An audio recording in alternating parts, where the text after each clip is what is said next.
Valerie پلانت کا کہنا تھا کہ گزشتہ چند مہینوں سے یہ ایک مشکل سفر رہا ہے اور یہ مونٹریال شہر کی معیشت کے لیے بھی مشکل رہا ہے۔ مزید جانتے ہیں اس رپورٹ میں۔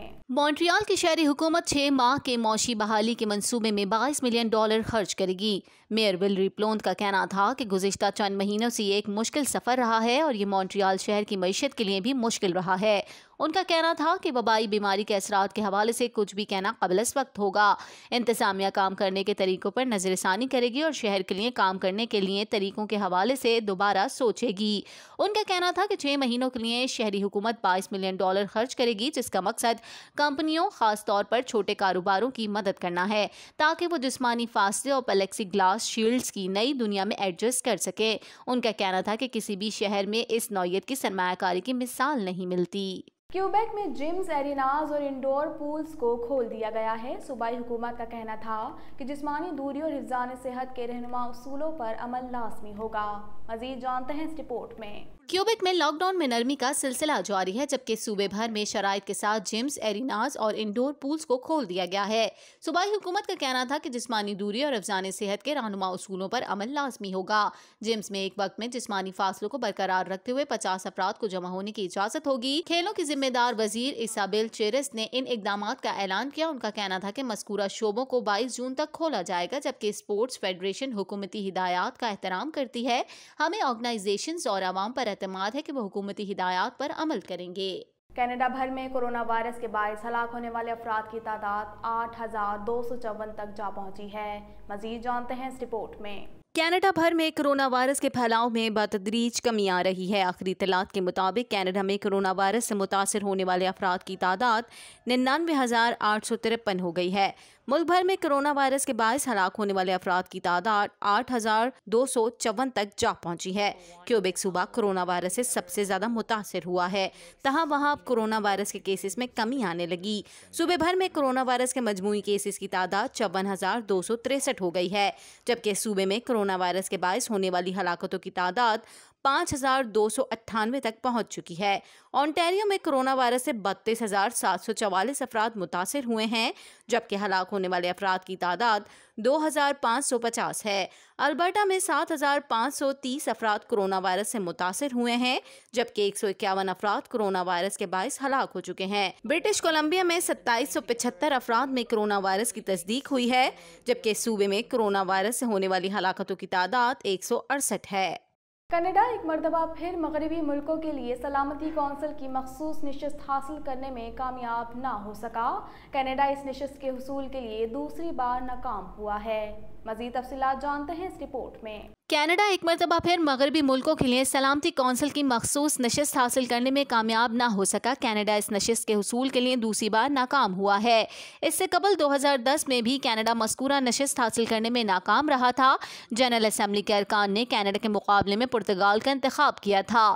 میڈیا رپورٹس کے مطابق کینیڈین وزیر اعظم جسٹن ٹروڈو نے سیکیورٹی کونسل کی رکنیت حاصل کرنے کے لیے بھاری سرمایہ کاری بھی کی تھی، تاہم اس کوشش میں ناکامی پر انہیں سیاسی نقصان کا خدشہ ہے۔ جسٹن ٹروڈو کا کہنا تھا کہ کینیڈا دنیا کو پرامن بنانے کے لیے اپنا اہم کردار اور تعاون جاری رکھے گا۔ کینیڈا مغربی ممالک کی سیٹ حاصل کرنے کے لیے کافی دیر سے کوشش میں تھا، لیکن اسے ناروے اور آئرلینڈ کے ہاتھوں شکست کا سامنا کرنا پڑا ہے، جو کینیڈین وزیر اعظم جسٹن ٹروڈو کے لیے ایک دھچکے سے کم نہیں ہے۔ اقوام متحدہ کی جنرل اسمبلی نے انڈیا سمیت میکسیکو، آئرلینڈ اور ناروے کو 2020-2021 کے لیے سلامتی کونسل کا غیر مستقل رکن منتخب کر لیا ہے۔ منتخب ہونے والے ممالک کو جیت کے لیے کاسٹ کیے گئے ووٹس میں سے 2/3 اکثریت درکار تھی۔ کورونا وائرس کی وجہ سے جنرل اسمبلی کی کارروائی ورچوئل ہوتی رہی ہے، لیکن فراڈ اور دھاندلی سے بچنے کے لیے الیکٹرانک ووٹنگ نہیں کروائی گئی۔ اس کے بجائے یہ ووٹنگ 193 ممالک کے نمائندگان نے دن کے مختلف اوقات میں خفیہ رائے شماری اسمبلی ہال میں مکمل کی۔ جنرل اسمبلی نے 2020-2021 کے لیے صدر کے طور پر ترکی کے سفارتکار والکن بوزکر کو منتخب کیا ہے۔ آرمینیا، یونان اور قبرص نے اس کی مخالفت کی تھی۔